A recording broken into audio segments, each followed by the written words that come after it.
এমন একটা সকাল হোক যেখানে পাহাড়ি কোনো গ্রামে নিজের ঘর থেকে বেরিয়েই বারান্দায় বসে চায়ের কাপে চুমুক দিতে দিতে সামনে দিয়ে বয়ে যাওয়া পাহাড়ি নদীর সৌন্দর্য আর তার শব্দ শুনে শুরু করা যাবে দিনটা, বা তার কাছে গিয়ে তার সাথে একটু খেলাধুলো করা যাবে।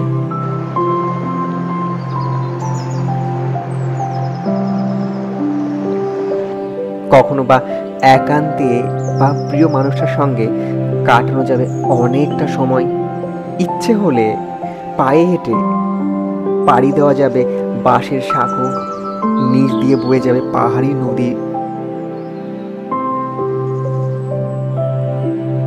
সারাদিন কাটানোর পর যখন ঝুপ করে সন্ধ্যা নামার পর নদীর শব্দ আর ঝিঝি পোকার ডাক গান শোনাবে, তখন চায়ের সাথে চারিদিকে অন্ধকার আর নিঝুম রিসর্টে অলস সময় কেমন হয় বলুন তো? আমি বলছিলাম বাংলা সিকিম সীমান্তে অবস্থিত ঋষিখোলার কথা। যারা ঘুরতে ভালোবাসেন বা ঘুরতে যাবার গল্প দেখতে ভালোবাসেন, তাদের সবার কথা মাথায় রেখে আজ এই পর্বে থাকবে আমার ঋষিখোলা ভ্রমণের গল্প। সাথে থাকবে কিভাবে আসবেন, কত সময় বা টাকা লাগবে, শেয়ারে করে কিভাবে নতুন পথ দিয়ে পৌঁছানো যাবে তার টিপস, একটা দুর্দান্ত রিসর্টের ঠিকানা, তার খরচ, থাকা খাওয়া, সমস্ত কিছু। পারলে আগামী কয়েক মিনিট হাতে সময় নিয়ে বসুন, কারণ আমার সঙ্গে আপনিও এখন ঘুরতে যাচ্ছেন ঋষিখোলাতে। আমি তিসাতোর সাথে যাচ্ছি। আপনারা কলকাতা বা দেশের যে কোনো প্রান্ত থেকে শিলিগুড়ি বা নিউ জলপাইগুড়ি স্টেশনে পৌঁছে যান আমার মতোই। বাকিটা বলছি। আপাতত ঘুমানোর সময় হয়ে এসেছে। ভোর 2:25 নাগাদ মাত্র 15 মিনিট লেট করে ট্রেন এসে দাঁড়ালো এনজিপি স্টেশনে। ঘুম ভেঙে দেখি গিন্নি দুটো ফোনে মাত্র 14টা মিসড কল করেছে আমাকে ডেকে দেওয়ার জন্য। হাহা, তাতে কি লাভ? আর এই কুম্ভকর্ণে তো ঘুম ভাঙেনি। আমার অ্যালার্মের শব্দেই ঘুম ভেঙেছিল। না ভাঙলে বাকিটা থাক। ভোর 4:30 নাগাদ এনজিপির বাইরে থেকে 250 টাকা দিয়ে টোটো রিজার্ভ করে আজিমগঞ্জের এক দাদা ও তার পরিবারের সঙ্গে রওনা দিই শিলিগুড়ির এসএনটি বাস স্ট্যান্ডের দিকে। দাদার সঙ্গে ট্রেনেই পরিচয় হয়েছিল। দাদা না থাকলে এনজিপিতে ঘন্টা দুয়েক খুব বোরিং কাটত। আমি শেয়ারে যাব, তাই শিলিগুড়ির দিকে যাচ্ছি। আপনারা যদি এনজিপি থেকে সরাসরি রিজার্ভ যেতে চান, তাহলে 4000 থেকে 4500 টাকা ধরে নিন ওই 4 সিটার, ও 4.5 থেকে 5000 টাকার মতন ওই 8 সিটার গাড়িতে সোজা পৌঁছে যাবেন। আর যারা আমার মতন কম খরচে যেতে চান, তারা চলুন এসএনটি বাস স্ট্যান্ডে যাই। SNT bus stand NJP station থেকে 30 টাকাতেও ম্যাজিক গাড়ি করে যেতে পারেন। সিকিমগামী সমস্ত বাস এই স্ট্যান্ড থেকে ছাড়ে। পজ করে ভাড়াগুলো একবার দেখে নিতে পারেন। ভাড়া পরিবর্তন হয়েছে কিন্তু। 4 হুইলার সেরকম রয়েছে। আর এই হচ্ছে বাসের ভেতরটা। সিট ক্যাপাসিটি কিন্তু যথেষ্ট, মানে খুব খারাপ নয় মিনি বাস হিসাবেও। এই ট্যুরে কিন্তু আমার সঙ্গে পরিচয় হয়েছে এই দাদারও। এই দাদা আজিমগঞ্জ থেকে যাচ্ছে ফ্যামিলি নিয়ে। এই হলো বাচ্চা। এরপর আমাদের বাস আমাদেরকে তিস্তাকে পাশে রেখে এগিয়ে চলেছে।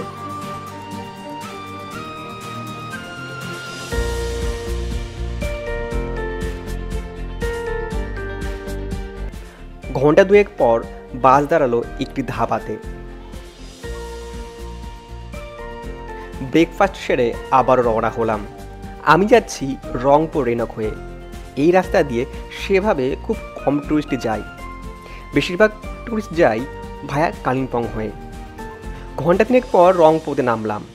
সেখান থেকে 100 টাকার বিনিময়ে রেনকগামী শেয়ার গাড়িতে চেপে বসলাম। অনেকদিন পর শেয়ার গাড়ির আমার এই জার্নি ছিল। এর প্রথম অর্ধেকটুকু রাস্তা যথেষ্ট খারাপ, কিন্তু বাকিটুকু ততটাই ভালো। মিনিট 40 পর নামলাম রেনক।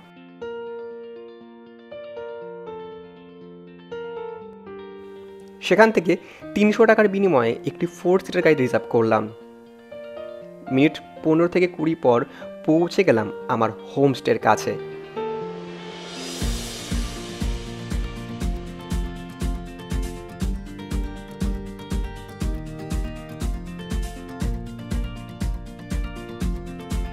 আর এই হলো আমার যাবার রাস্তা। সামনেই বয়ে যাচ্ছে ঋষি নদী, জানি না কতটা আওয়াজ পাচ্ছেন। একটা বিষয় বলে দেওয়া ভালো, যাদের একটু পায়ের সমস্যা আছে তাদের জন্য কিন্তু নামাটা একটু মুশকিল হয়ে যাবে, কারণ এই পর্যন্ত কিন্তু গাড়ি আসে না। সেক্ষেত্রে আপনাকে কিন্তু এইভাবে পুরো খাড়া রাস্তাতে এইটুকু কিন্তু আপনাদের নামতেই হবে।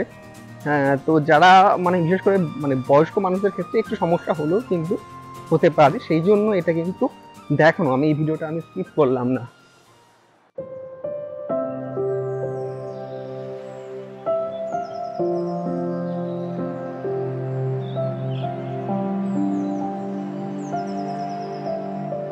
দেখুন জাস্ট যাওয়ার সময় আমাকে এই যে সাঁকোটা মানে এই সাঁকোটা পার হয়ে মানে যেতে হবে।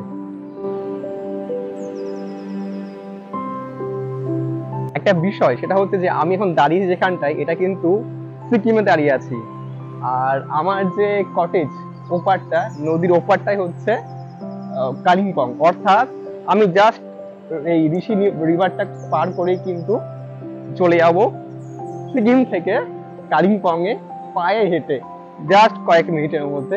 আর আমি প্রথম এই নদী পার হবো এখান, মানে এইভাবে নদী কখনো পার হইনি। আমাকে আবার এই নদীটা পার হবার জন্য এইভাবে একটু নামতে হচ্ছে আর কি, নামতে হবে। তারপরে ওখানটাই পেয়ে যাব নদী। শব্দ শুনতেই পাচ্ছেন।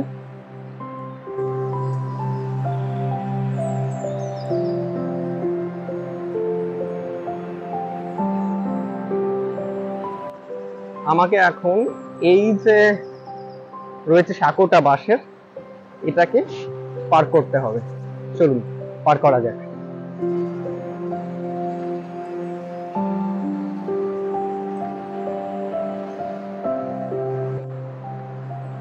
এইখানে কিন্তু খুব সাবধানে পার হতে হচ্ছে। নিচে কিন্তু বুঝতেই পারছেন জলের কি স্রোত।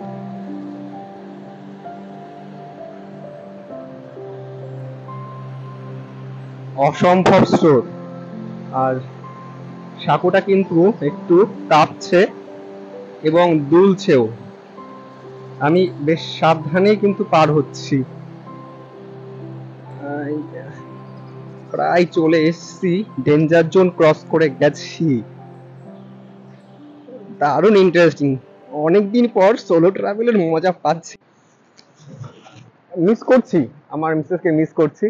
এটা ওকে ওকে মানে বলার জন্য নয়, যে লোককে শোনার জন্য নয়।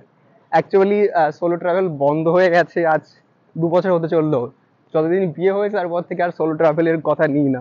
অনেকদিন পর সেই সোলো ট্রাভেলের একটু মজাও হচ্ছে। কাল রাতে খারাপ লাগছিল, আমি টেক্সট করেছিলাম যে এরকম কোনো উৎসবে বা কোনো দিনে আগে বেরিয়ে যেতাম ধুম করে, কিন্তু এখন আর বেরোই না, একা একা খুব খারাপ লাগছে।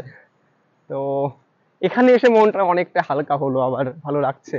আর বলতে বলতে চলে এসেছি আমি আমার কটেজে।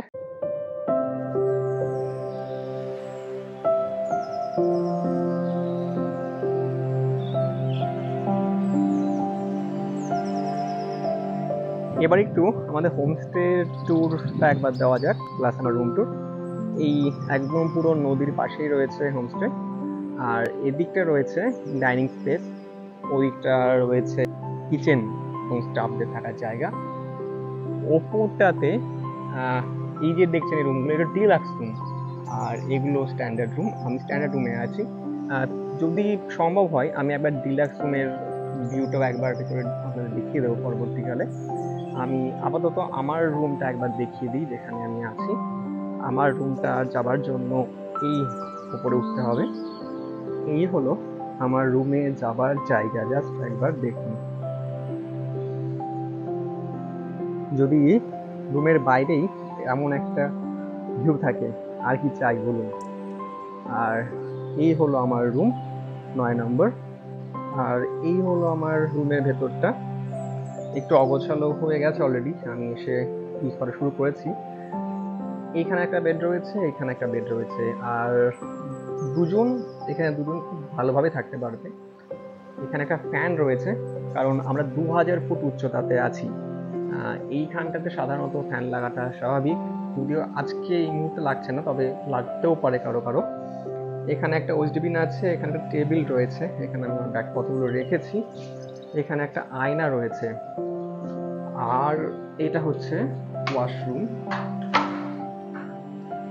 ওয়াশরুমের এখানটায় কোমোড রয়েছে, গ্লাস ঠিকঠাক কাজ করেছে, জল ঠিকঠাক পড়ছে, বেসিনেও জল পড়ছে, তবে এখানে গিজার নেই কিন্তু।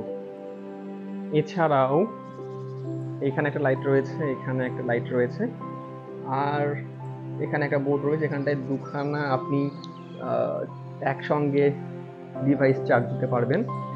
এইখানটা থেকে, এই জানলা থেকে এই ভিউটা পাওয়া যাবে, এই ভিউটা। আর এই জানলা থেকে ঘরে শুয়েই আপনি একদম এই রিভার ভিউটাও পেয়ে যাবেন। আর দরজা দিয়ে বেরিয়ে তখন তো যদি আমি এখানে বসে থাকি, এইখানটা এই হবে এই। নিচের এই রুমগুলো ছাড়াও কিন্তু ওপরে ডিলাক্স রুম আর নর্মাল রুমও, মানে স্ট্যান্ডার্ড রুমও রয়েছে। চলুন একবার ঘুরে দেখা যাক। আমরা এই মুহূর্তে উঠে গেছি প্রায় ডিলাক্স রুমের কাছে, আর এখানে কিন্তু বসার জায়গাটা এরকম, আর এখান থেকে ভিউটা কিন্তু দুর্দান্ত লাগছে। চলুন একবার রুম ট্যুরটা করিয়ে দিই। এই হলো ডিলাক্স রুম, ভেতরটা বাহ, মানে মেঝেতে টাইলস দেওয়া। এখানে টিভি বোধহয় লাগানোর জায়গা আছে, হয়তো ফিউচার প্ল্যান আছে। এইখানে দুটো বেড রয়েছে, বড় বেড, মানে দুজন, ম্যাক্সিমাম 3 জন হয়ে যায়, বাট দুজন কমফোর্টেবলি, এখানে দুজন কমফোর্টেবলি সম্ভব খুব সুন্দরভাবে। এখানে ফ্যান রয়েছে, ওপরটা খুব সুন্দর ফল সিলিংয়ের কাজ। আর এদিকে পর্দা খুললেই কিন্তু বাইরের রিভার ভিউটা রয়েছে। তাছাড়াও যদি এখানটায় আয়না রয়েছে, এখানে একটা টেবিল রয়েছে, ওখানে একটা ওয়েস্টবিন রয়েছে, লাইট তো রয়েছে এখানে জামা কাপড় রাখার জন্য। চলুন একবার একটু বাথরুমটা দেখে নিই। বাহ, বাথরুমটাকে এখানে একটা খুব সুন্দর কিন্তু বেসিন রয়েছে। স্পেসটা খুব বেশি বড় নয়, but neat and clean, standard commode. এখানটায় গিজারও রয়েছে, যেটা কিন্তু নর্মালটায় নেই। শাওয়ার আছে এখানটায়, যেটা মানে স্ট্যান্ডার্ডটাতে কিন্তু নেই। এই রুমের কেমন কি ভাড়া, স্ট্যান্ডার্ড রুমের কেমন কি ভাড়া, কী কী অ্যাভেলেবিলিটি, যদি বুক করতে চান, সমস্ত কিছুর জন্য কিন্তু আপনাকে ডিসক্রিপশানে দেওয়া নাম্বারে যোগাযোগ করতে হবে। আমি দামও বলে দিলাম। আর হ্যাঁ, এই ডিলাক্স রুমে কিন্তু 1500 টাকা পার হেড থাকা খাওয়া, স্ট্যান্ডার্ড রুমে যেটা বললাম 1000 টাকা।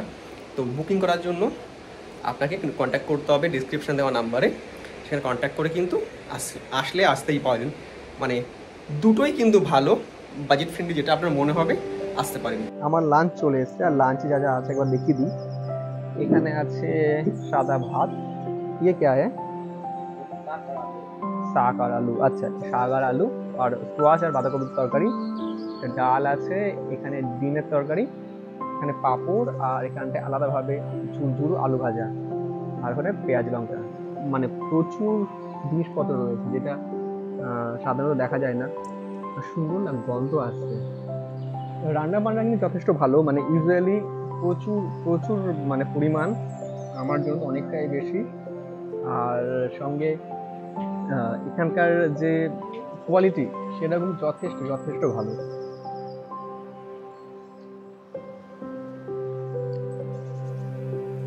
খাওয়া দাওয়া শেষ করে খানিকটা বসে নেমে এলাম ঋষি নদীর কোলে। এখানে আমি একা থাকলেও গতকালও কলকাতা থেকে এক বাঙালি যুগল এসেছেন, তাদের সাথে আড্ডা মারছিলাম। এখনো পর্যন্ত সময়টা ভালোই কাটছে। এখন এখানে আপাতত আমি আর ঋষি নদী। জলে নেমে একটু পা ভিজিয়ে বসলাম। বসতেই কেমন যেন একটা ম্যাজিকের মতো মনটা এতক্ষণে অনেকটা ভালো হয়ে গেল।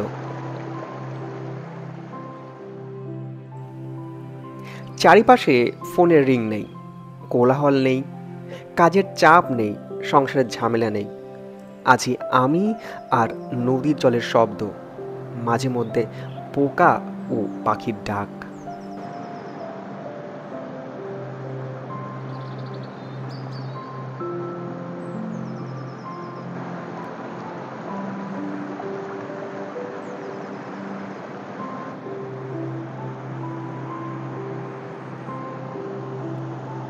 মনে যত গ্লানি ক্লান্তি যাই থাকুক না কেন, সব কিন্তু নিমেষে দূর হয়ে যাবে। হতে পারে আপনার 1 বছর ধরে জমে আছে কোনো মনে কোনো দুঃখ, মনে কোনো ক্ষোভ বা কিছু। আমি ভেবেছিলাম এখানে আমার 2-3 দিন লাগবে, বিশ্বাস করুন। মানে ওপর পর্যন্ত মাঝে মাঝে মনে একা মানে একা লাগছে। এইখানে এসে যখন জলে পা দিয়ে যে বসেছিলাম, মানে সেই যে অনুভূতি ছাপিয়ে গেল, মানে কিছু বলার নেই।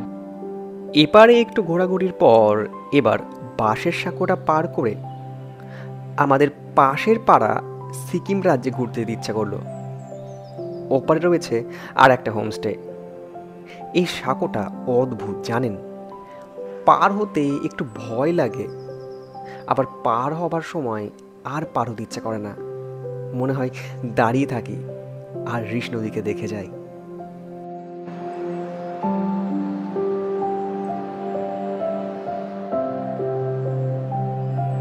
আমি একটুখানি হাঁটাহাঁটি করছি, আমাদের স্টেটা ওই দিকটাতে, আর আমি আছি সিকিমে আর কালিম্পং স্টে, মাঝে ঋষি নদী, সকালে যেটা বললাম। আর আমার সঙ্গে এই মুহূর্তে আছে এই স্টেরই স্টাফ, এ যা আমার অনেকগুলো ভিডিও প্লাস ফটো তুলে দিয়েছে। আর এ একবার বললে পরে না শিখে যাচ্ছে, মানে এটা আমার খুব ভালো লাগলো। মানে বেশ কিছু ভিডিও দেখবেন, ক্লিপস দেখবেন যেগুলো এর তোলা আছে, এ সেগুলো ক্যাপচার করে দিয়ে। থ্যাংক ইউ ভাই। ওপার থেকে আমাদের হোমস্টেটাকে অপূর্ব লাগছিল। সত্যি বলতে কি, অনেক জায়গাতে তো ঘোরা হলো, এই স্টেতে যে স্টাফ ভাইগুলো ছিল তাদের ব্যবহার আর স্বভাবগত দিক থেকে এত ভালো স্টাফ খুব কম জায়গাতে দেখেছি। একটু বাড়িয়ে বলছি না কিন্তু। কতগুলো গুরুত্বপূর্ণ ইনফরমেশন দিয়ে দিই। এখানে কিন্তু এয়ারটেল, ভোডাফোন এবং বিএসএনএল নেটওয়ার্ক যথেষ্ট ভালো। আমি এয়ারটেলে ভিডিও কল পর্যন্ত করেছি, মোটামুটি ভালোই বোঝা যাচ্ছে। নর্মাল কাজ করবার মতন, কাজ চালাবার মতন যথেষ্টই আর কি। আর যদি চান যে এখানে বসে ওয়ার্ক ফ্রম হোম করবেন, তার জন্য কতটা স্পিড আমি বলতে পারছি না, কিন্তু কাজ চলে যাবার জন্য, কল করবার জন্য যথেষ্ট স্পিড রয়েছে এখানটায়।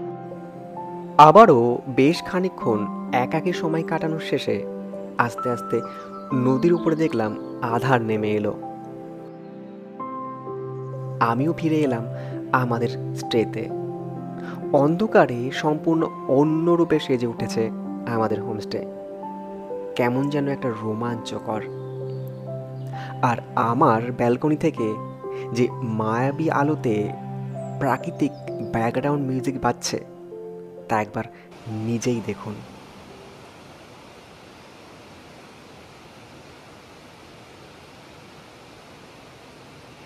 কি বলুন তো, এই যে অ্যাটমসফিয়ারটা না, মানে বাইরে শব্দ হচ্ছে জলের, আর এদিকে গরম গরম চা পকোড়া। এখন বাঙালি কাপড় উপরে আছে, তাদের আসতে বললাম, ডিস্টার্ব করলাম আর যাকে বলে। একটা নেপালি কাপল আছে, ওনাদের সঙ্গে গল্প হচ্ছিল ওখানে বসে বসে। ওনার সাথে সারাদিনই টুকটাক গল্প হয়েছে। ওনারা আসুক, চায়ের আড্ডাটা একসঙ্গে হলে ভালো হতো, হয়তো চাটা খেয়ে হয়তো আসবেন। আসলে সোলো ট্রিপটা এমনই হয়। আমার মতন আর কার কার সোলো ট্রিপের অভিজ্ঞতা আছে, যারা আমার পুরনো ভিউয়ার্স, তারা কি মিল পাচ্ছেন? মানে আমার আগের সোলো ট্রিপগুলোর সঙ্গে কি এটা ঠিকঠাক, নাকি কিছু মিসিং আছে, নাকি সমস্যা আছে? প্লিজ। আর আপনারা কে কোথায় কোথায় সোলো ট্রিপে গেছেন, কার কেমন অভিজ্ঞতা, গল্পটা শেয়ার করুন নিচে কমেন্ট বক্সে। কিছু সময় পর দেখলাম গ্রামের মহিলারা এসে একসঙ্গে বসে তাদের ভাষাতে গান শুরু করেছেন। পরে জানতে পারলাম দীপাবলি উপলক্ষে তারা এইভাবেই রামায়ণ গান করে বেড়ায়, এক বাড়ি থেকে অন্য বাড়ি ঘুরে ঘুরে।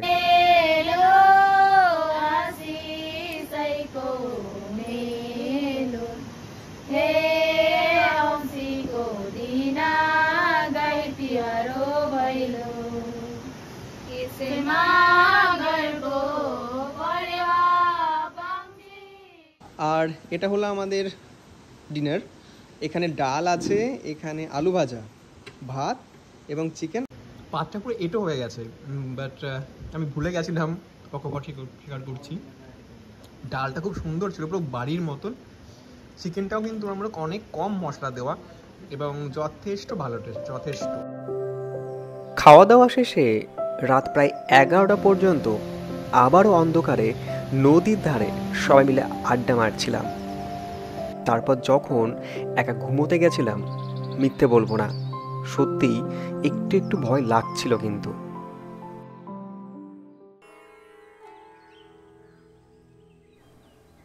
পরদিন সকালে ঘুম ভাঙল নদীর শব্দে আর গিন্নির ফোন অ্যালার্মে।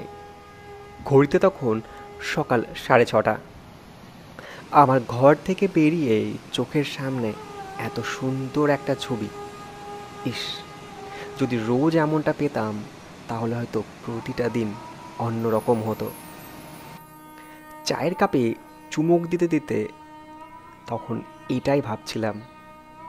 আর সামনেই যে অপার সুন্দর দৃশ্য, তা দেখছিলাম দু চোখ ভরে।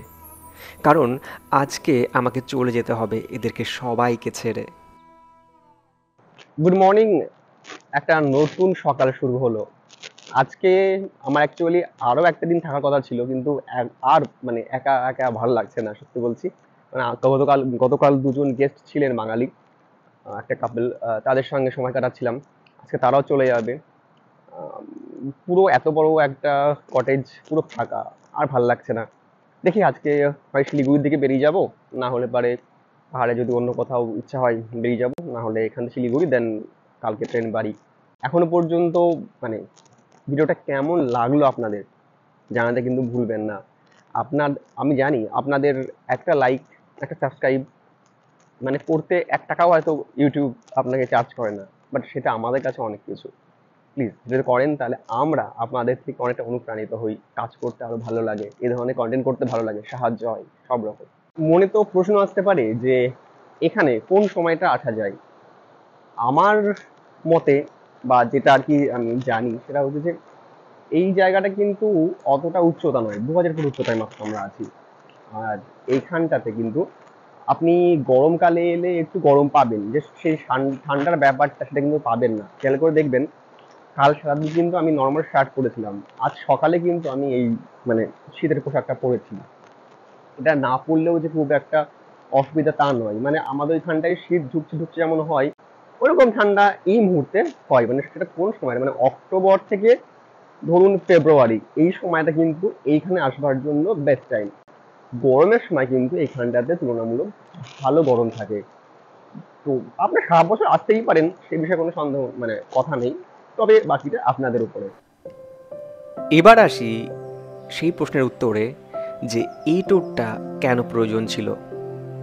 মনে অনেকগুলো প্রশ্ন জমেছিল, যার উত্তর কোথাও পাইনি। আজ সকালে আরও একবার জলে পা ডুবিয়ে বসেছিলাম একান্তে। এক এক করে অনেকগুলো প্রশ্নের উত্তর পেলাম, সঙ্গে বুকের থেকে অনেকগুলো পাথর নামলো। এই কারণে প্রত্যেকটা মানুষের জীবনে অন্তত একবার হলেও একটা সোলো ট্রাভেল করা উচিত, নিজেকে জানতে, চিনতে, সঙ্গে জীবনের জমে থাকা অনেক প্রশ্নের উত্তর মেলাতে। এরপর ব্রেকফাস্ট সেরে রওনা হলাম বাড়ির পথে। হোমস্টে থেকে টাকার পরিবর্তে এইভাবে আপনার লাগেজ পৌঁছে দেবার ব্যবস্থা আছে ওপরের রাস্তা পর্যন্ত। সেদিন শিলিগুড়ি মাসি বাড়িতে নেমে এসেছিলাম, আর এতটা পথ আমার মতো একটা সামান্য মানুষকে কলকাতা সেই যুগল লিফট দিয়েছিলেন। সত্যি এইটুকু সময়ে যে এতটা ভালোবাসা ওনাদের থেকে পেয়েছিলাম তা ভোলার নয়। সব মিলিয়ে জীবনের ডায়েরির পাতাতে আরও একটা গল্প জুড়ে ফিরে এলাম বাড়িতে।